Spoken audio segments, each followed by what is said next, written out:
Kiper utama Timnas Indonesia, Emil Audero, akhirnya buka suara soal kondisi skuad Garuda jelang laga krusial melawan Cina di kualifikasi Piala Dunia 2026. Dalam sebuah wawancara singkat, Emil menyebut atmosfer tim saat ini jauh lebih solid dibanding ketika mereka tampil pada Maret lalu. Menurutnya, chemistry antar pemain semakin kuat karena waktu persiapan yang lebih panjang, dan yang paling penting, para pemain mulai terbuka satu sama lain. Nggak ada lagi genggengan, semua kerja untuk satu tujuan. Emil yang kini berusia 29 tahun menyebut bahwa masa pemusatan latihan di Bali membawa efek positif. Bukan cuma latihan teknis, tapi juga soal kebersamaan.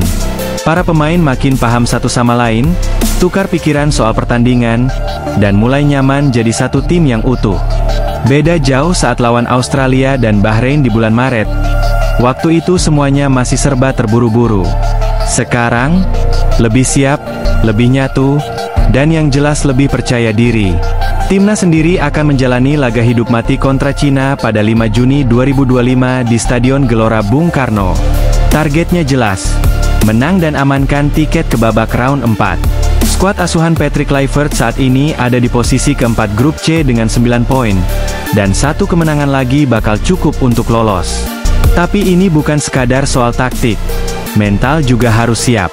Yang menarik, Emil Audero dipastikan akan jadi starter di bawah Mistar, menggantikan Martin Paes yang harus absen karena akumulasi kartu.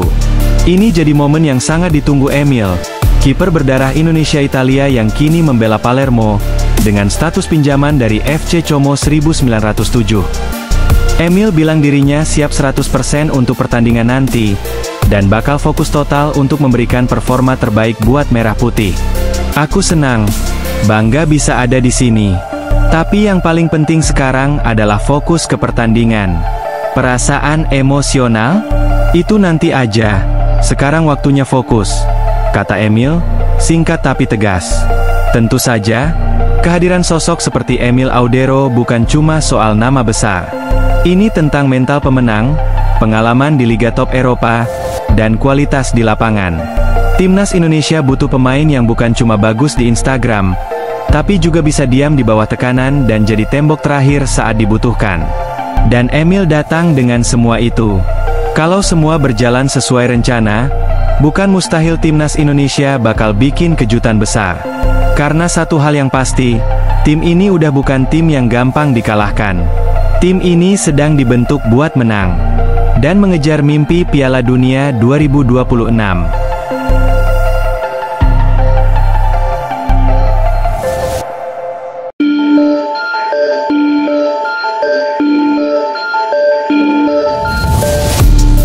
Ketua Umum PSSI Erick Thohir memberikan sinyal kuat bahwa Timnas Indonesia akan menambah striker naturalisasi baru. Menurutnya, meski perkembangan skuad sudah cukup baik, lini depan masih belum maksimal dan butuh tambahan pemain yang benar-benar tajam. Erick juga menyebut lini tengah sebenarnya sudah oke, tapi masih butuh 1 atau 2 pemain cadangan sebagai pelapis. Sementara itu, lini belakang dinilai sebagai sektor paling aman karena sudah dihuni pemain-pemain berkualitas seperti Sandy Walsh, Asnawi Mangkualam, dan lainnya. Ia juga mencontohkan bahwa ketika Eliano Rejders dan Sandy Walsh tidak bisa bermain, Timnas tetap bisa mengandalkan pemain seperti Yakob Sayuri, Yance Sayuri, hingga Asnawi. Hal ini membuktikan kedalaman skuad semakin baik. Namun untuk bisa bersaing lebih jauh, terutama di level Asia, Indonesia tetap perlu menambah kekuatan di lini depan. Erick menegaskan bahwa dirinya tidak mau Timnas Indonesia hanya jadi penggembira, tapi benar-benar tampil untuk menang dan membuat lawan kesulitan.